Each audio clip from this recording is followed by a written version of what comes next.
It's August, it's the middle of summer, and if your plants are growing like mine, then you've got some things to do. I know I do. So in this video, I'm going to share what's happening with my plants at home, what chores I'm doing, and why. So let's go. So our plants should be benefiting from the lovely, bright, warm sunshine that August brings. Although here in Sheffield, the last few days, it's been a bit gloomy and a bit cool. So it's always important to keep on top of watering our houseplants, especially during the hot weather of the summer months. But we can fall into the trap of accidentally overwatering our plants. So how do we get into that trap? Well, I've got my Dracaena here, beautiful plant. It's in my conservatory. So I might come along and look at the soil and think, it looks quite dry on top. Might give it a prod and a poke, and it feels quite dry, and give it a good drink, a thorough drink. But was it ready for a drink? Now there's 3 ways to check. You can use your good old index finger and go as deep as you can into the soil and feel for moisture. So it feels quite dry, maybe the first inch, and then it starts to feel a bit damp in the middle, but I can't quite get my finger low enough. Option 2 is to kind of pick it up and feel how heavy it is, kind of feeling if it's bottom heavy there. This is feeling not too light, so I feel like there is some moisture in there. And then option 3, just to be sure, is to grab your old moisture meter and stick it in the soil and see how wet the soil is. So it's reading, looks like it's reading moist, so you can poke it around a few times. So that's more on the wet side now. So this Dracaena is not quite ready for a drink, even though it feels quite dry on top. So I've got my Coleus here that is very often a thirsty bugger. So I'm just going to see if he's thirsty now. I watered him about 3 or 4 days ago, so he probably is thirsty. And he's reading dry on the old moisture meter, which is 2, so very dry. So I'm surprised that this guy's not leaning all over the floor, to be honest, because he tends to be quite dramatic. And when you do come to water your plants, you do want to make sure that you give them a good thorough drink. You don't want to just add a tiny little bit on top and then walk away and do the rest of your plants. You do want to make sure that they get a good drink, so saturating that soil fully. It depends on the size of the root ball and the soil, so I just gave that maybe half a can, 500 millilitres of water for this one plant.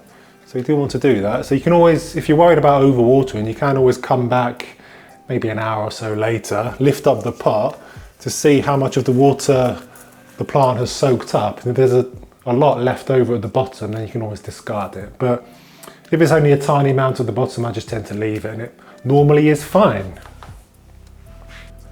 And a plant in particular that people fret over maybe a little bit too much with regards to watering is cacti and succulents, particularly cacti. So I can't remember the name of these cacti, Echinopsis I think, Echinopsis maybe. Beautiful little cacti anyway. This is the child of this, if you're wanting to know that. So it's a good idea to always give these a good drink. So most people I find come in when the plant needs a bit of a drink, they'll come in and just do a little bit of that and move on to the next bit. And what you'll find is that maybe the top third of the soil gets wet and the bottom half doesn't get a good drink. And the bottom half is where the roots tend to be. So you want to go in and give them a good drink, like so. So again, I've added about, I don't know, a third of the watering can into there, and the little one as well. But I would recommend coming back half an hour later and just discarding any excess that is there, because that is not going to be very good for your cacti and succulents.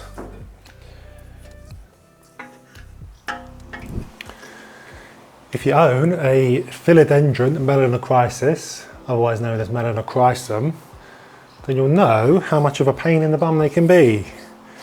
So every single leaf on this plant, which is growing up a moss bowl, which is why I've got this nice big leaf, the latest leaf, but every single leaf, apart from the latest one, has come out ripped.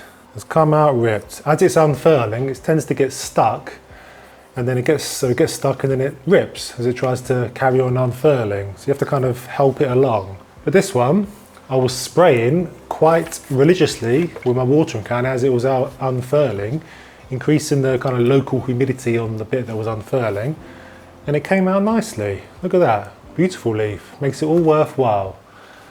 So that is, I think, my tip going forward. If you've got a fussy philodendron that doesn't want to unfurl its leaves, just to go through and spray the leaves. So there's a new one just starting to unfurl here. So I'm now in the habit of coming through maybe 2 or 3 times a day, if I can be bothered and if I remember, and just giving it a spritz, and we'll see if that one unfurls as nicely as that one, or whether it was all a massive fluke. So we're still in high summer, so that means we need to make sure that we give our plants lots of food in their belly so they continue to carry on growing, lots of limbs. So for the majority of my plants, I've used Houseplant Focus by Growth Technology, I believe it is. So the NPK, which is nitrogen, potassium and phosphorus, it should be more favoured towards nitrogen for houseplants. Don't sweat too much the fertiliser you buy, just make sure it's suitable for houseplants where they've got lots of nitrogen in. Because nitrogen is responsible for lots of leafy growth, and that's what we're trying to achieve with our plants. We're not really got too many flowers in the house, well I don't anyway. So what I tend to do, I add a full capful to a 6 litre watering can. A full capful like that would be far too much for a 1 litre watering can, say. But for a 6 litre watering can, that's a diluted amount. And I use that to feed every time I water my plants. So it's a diluted amount, so they're always getting a little trickle of fertiliser in their soil. And they seem to respond very well. So my alocasias here, my coleus and my Adansonii there, all my other plants are responding very well. So that is what I tend to use for the majority of my plants, about 80%, but for a few of them, they need something else.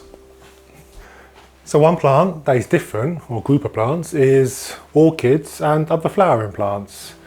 So these guys are obviously, we want them to flower in the home, so we need to perhaps buy a fertiliser that is suitable to that.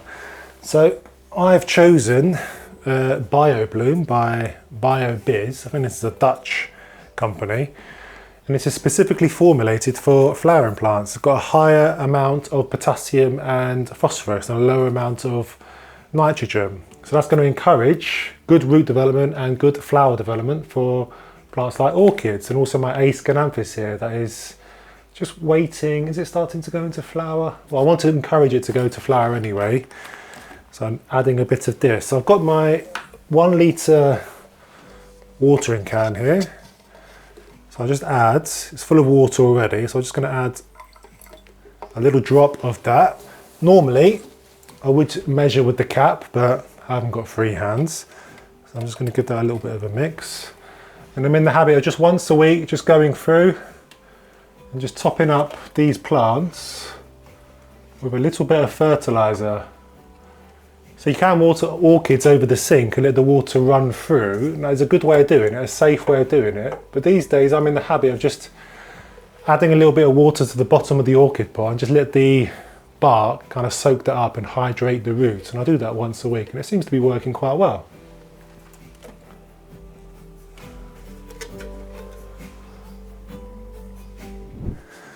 So on this plant here, this is my umbrella plant. Just having a little close inspection as I was watering my plants, and I could see tiny little bits of webbing in the nooks of the leaf and the petiole. Very fine at the moment, not much of it, but if there's a spider bite issue on this plant, then I want to catch it early, because if you don't catch it early, then it becomes a big problem like I did for my Calafea ornata. I made a video all about that you can check on the channel. I think it's called Secret Plant Killer or something like that. So yeah, what I've done with this guy, basically what's been happening, we've had quite a warm spring and summer here in the UK up until this point, so I've had this door open quite a lot, and my hunch is that somehow spider mites have got in from outside. So I've had a few spider mite issues on this Pothos here and that Pothos enjoy over there, a couple of spider mite problems, but this one in particular seems to have it. So I've taken it outside and I've given it a good spray down with my hose in the garden on the lawn, away from everything else. And now I'm spraying maybe every 3 days, something like that.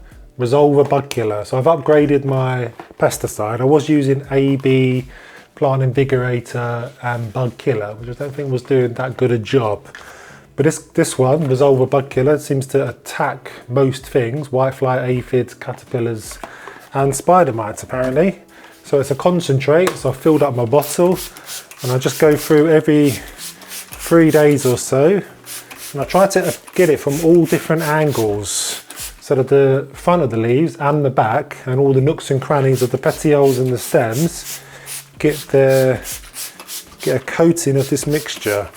Now you can wear gloves and you can kind of get away from the mist like I didn't just then, just to protect yourself a little bit in case it is a bit toxic. Just give it a good spray every few days and hopefully the spider mite problem will disappear.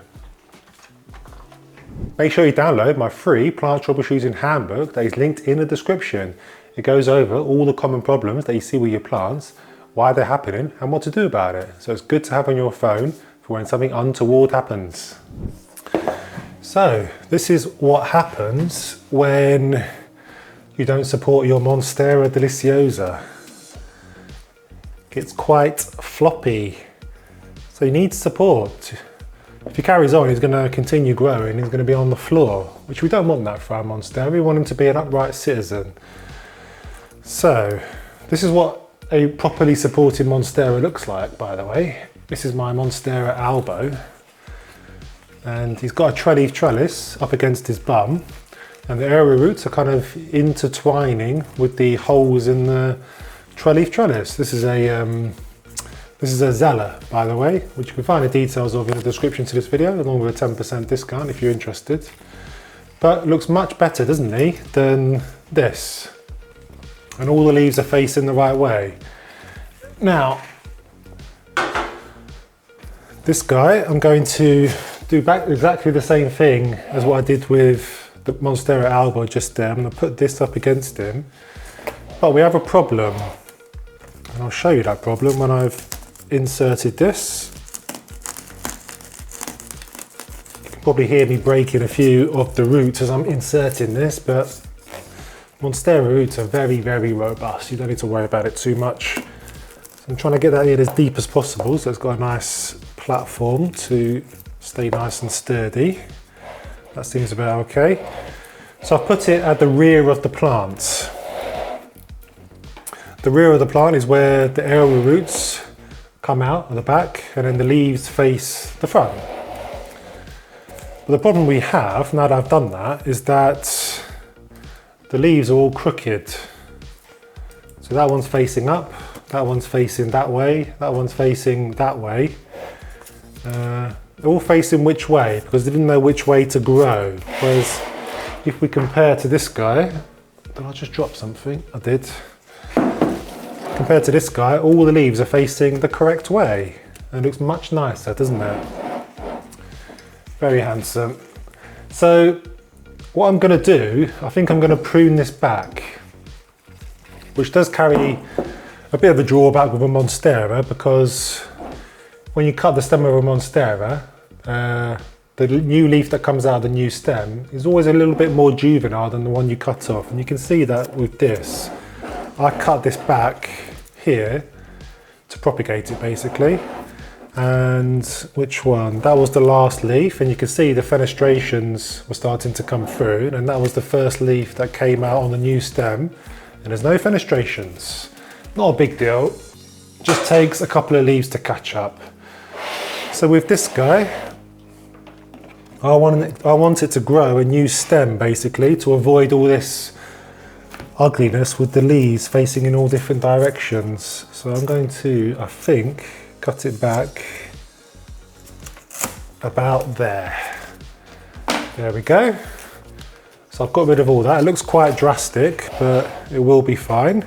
So a new stem will grow. It'll start to grow against this plank of wood or treleaf trellis. You'll start to realise that it's there and it'll start to use it. Now the other thing that I find annoying about these plants are these aerial roots. I'm going to chop that off as well. And there we have it. Nice and simple. So that's corrected. So if you've got a Monstera that is going a bit floppy, then I do recommend adding some support. This guy, if we wanted to, we could remove the lower leaves and then pop the stem in water for it to grow roots. Maybe trim back these aerial roots. Pop that in a vase of water, it will grow roots and it will develop into a brand new plant. So 'tis the season for lots and lots of strong growth. As I say, with the warm weather and bright sunshine, we need to keep on top of pruning. If we don't prune our plants, they get a bit out of control. That's what's starting to happen with this begonia red flame. Absolutely beautiful plant, lovely leaves, and it produces little delicate white flowers as well. But as you can see, it's looking a little bit straggly. So it's a good idea just to go in with your pruners.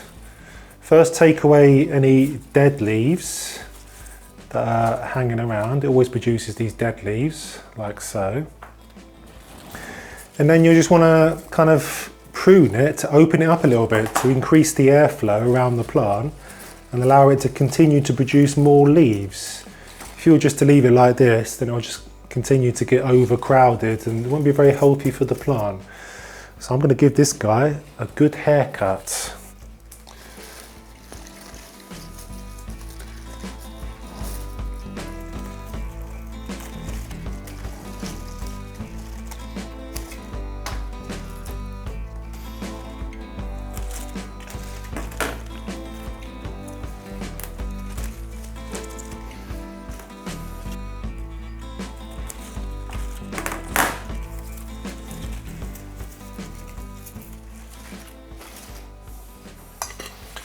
Okay, I think that's looking a bit better. There's one there that's fallen off.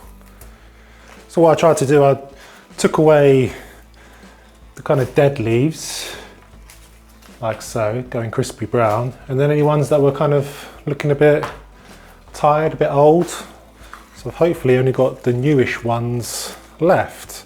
So it's thinned out nicely. You could probably do it with a repot at some point because it is quite a big plant. But I think that looks much nicer. I'm going to put it back there. Arrange the leaves. I'm going to get rid of that one there just because it's looking like an older leaf. So new growth will come. I've cut off quite a few leaves. You don't want to cut off absolute ton. You do want the plant to still be able to photosynthesize. So I think I've probably cut off about a third of the leaves. You don't really want to do more than that, I don't think, for a plant like this. And I should now start to fill out and produce much more leaves. Now, I've got this rather large overgrown fern. This was once a small plant that I got from the shop a couple of years ago and it's absolutely gone a bit crazy. To be honest, I'm not really sure what to do with it. I think what it needs is a good prune to cut back, and there's all these lower leaves here that just makes that where it sits a little bit untidy. And also there is some browning fronds that I need to cut away. So I'm going to spend 5 minutes or so just giving this a prune back to hopefully tidy it up. Hopefully it will look a bit better by the end of this. We shall see.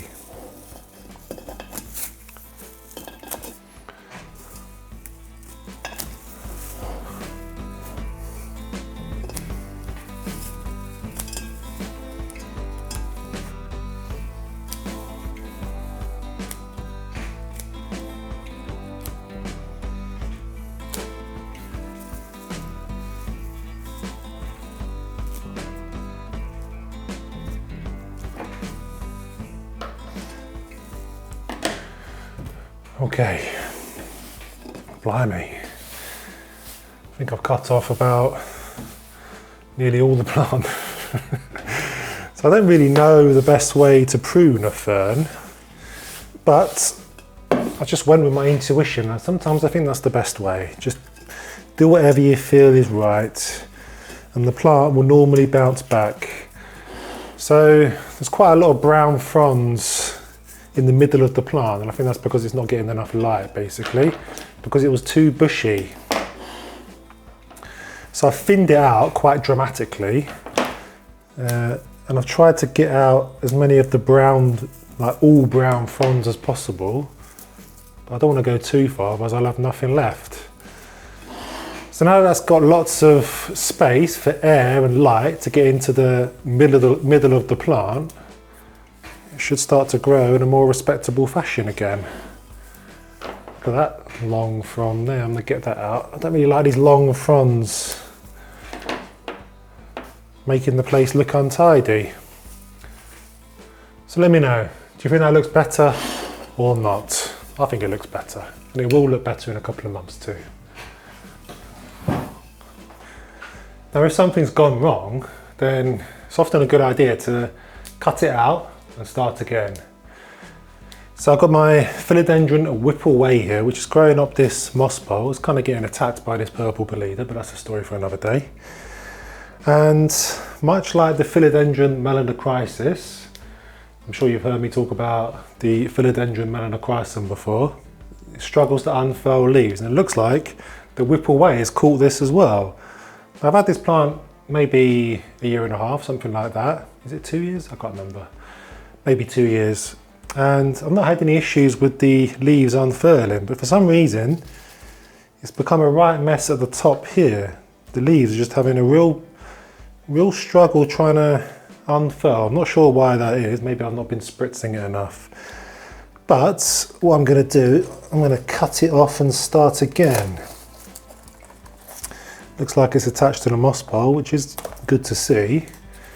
So as you can see, I don't know what was going on there, having a real hard time unfurling. I might be able to put that into some water to get it to propagate. But it looks like the plant knew that something was up because it's already developed a new stem there next to it. So I'm going to let that take over and hopefully that will start attaching to the moss pole again. But I might propagate this, see what happens. So we have all this lovely bright sunshine, in theory, in summer, particularly in August, shining into this conservatory of mine on a sunny day. So this gets sun pretty much all day long, nice and bright. But we don't want one side of our plants to get all the limelight, to hog all the sunlight. So it's a good idea to come through and just rotate your plants, as simple as that.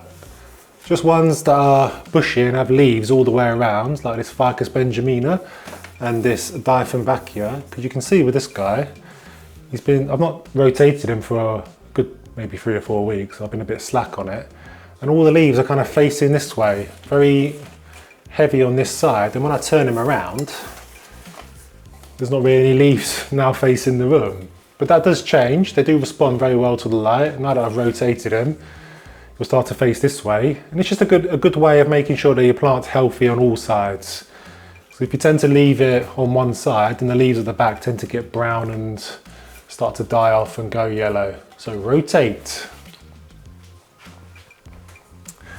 So spider plants is one such plant that I do like to rotate on a regular basis. As you can see, all the leaves are kind of facing in this way, and if I was to turn it around, it's a little bit barer on this side. So you do want your spider plant to be growing evenly, all these nice leaves. This is a semi-hydro spider plant. Jade plants as well, got my 2 classic jades there that I do like to just rotate. It doesn't have to be 180 degrees, maybe just 90 degrees every week or so, something like that. I've got a ripple jade over there, give that a little bit of a turn, just so you want even growth. And I've got my mixed pothos planter, and I was in the habit of rotating this bad boy, but it's quite a big plant. It looks like it seems to be adapting anyway, because it's got leaves over here that have grown round from the back, kind of facing the light, and then it's got leaves that have grown along there, kind of hunting out the light by itself. So I quite like that. I quite like the way it's kind of snaking around those monsteras over there. So I'm just going to leave it as it is. I'm not going to bother rotating this anymore. One plant that I definitely don't rotate is the alocasia. I tend to have them up against the wall, facing into the room, with the leaves all facing in one direction. Because if you rotate your alocasias, they've got quite long petioles, and they tend to face in all different directions, and then they look a bit straggly. So I've got my fry deck here and my Watsoniana all on this console table with this grow light helping them out in this quite gloomy corner and all facing the room, and I think they look very nice. And then sometimes you just got to let a plant do its thing. So I've got my Monstera adansonii here that's living in Leca. This is actually a cutting I took from the mother plant, and it looks like he wants to climb this wall, the intrepid explorer that he is. So basically I'm gonna just let him do his thing and see where he ends up. Hopefully he won't do too much damage to the plaster on the wall, but we shall see. Something that I always try and keep in the habit of doing, although I've been a bit slack recently, is looking at my succulents, particularly my echeverias, and tidying up these dead leaves that tend to form at the base of the plants. So as an echeveria grows, it grows from a stalk and it produces new leaves, and then it tends to shed the older leaves at the base of the plant. They crisp up and go, well, they basically die. So it's not really a good idea to leave that on the plant. It's just going to sit there and it's going to reduce airflow for the plant, and then you might get things like disease or pests coming in, and we don't want things like that. I'm just going to move this out of the way because it is annoying me. So how do we clean these leaves, get these leaves out without touching the leaves of the echeveria? Because if you didn't know, echeveria produces this kind of white powdery coating called farina, which I think is Italian for flour. Produces down the leaves to protect itself from raindrops, essentially, I think. So it's important that we don't go in there with our fat fingers and smudge that off. So don't worry about it too much, just try and be as careful as you can. But a little hack that I like to use, it's not really a hack, but just a couple of tools that I like, is some long tweezers like so. So I'm going to try it with these. So I like to go in like a surgeon and just pull them out one by one.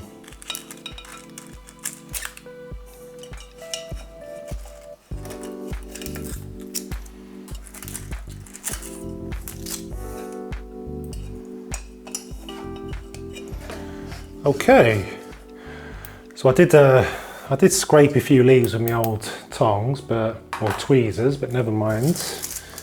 Better than smudging it off with your hands, I think, your oily fingers. So as you can see, there are quite a few leaves that I picked off. So they've been sat there for a while. Now eventually you might find, the more you do this, the more you pluck off the lower leaves, that the stem starts to get quite tall and quite leggy with no leaves at the bottom. In which case what you can do is you can cut off the stem at the base of the plant, remove some of the leaves that might touch the soil, put it into some soil and let it regrow roots, and you have a brand new plant basically, and it won't be as leggy. So as well as succulents and cleaning up the leaves around the stem, we also need to clean up the leaves around the soil line, because that can kind of harbour pests and disease potentially and reduce airflow. So we want to increase that as much as possible. So the coleus, for some reason, is a plant that always seems to drop leaves quite readily. I'm not sure why that is. I mean, look at all these, they're all going all over my floor. I don't think there's anything wrong particularly with the plant, although I do find that it's dead easy for this coleus to go on the dry side. It does need watering more often than most of my other plants. Maybe 2 or 3 times a week, which is quite abnormal really, because most of my plants I normally get away with once a week. And when it goes dry, they tend to lose some of the leaves, particularly the older ones at the base here. If I was to give it a shake, I reckon there might be a few more that come out. But it's always a good idea just to go in and just tidy up that soil line to keep things nice and tidy.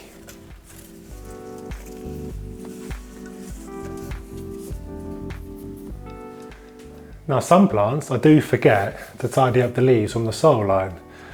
And sometimes it gives interesting results. For example, I have my jade plant here. And jade plants often drop leaves onto their soil line, and if you don't clear them up, they start producing new plants, which is dead interesting, I find. So I've got a jade plant here with some leaves that have obviously dropped on the soil line, and they've sprouted new plants. So there are a few that I do need to clear up because they've gone a bit mouldy before they could attach to the soil maybe.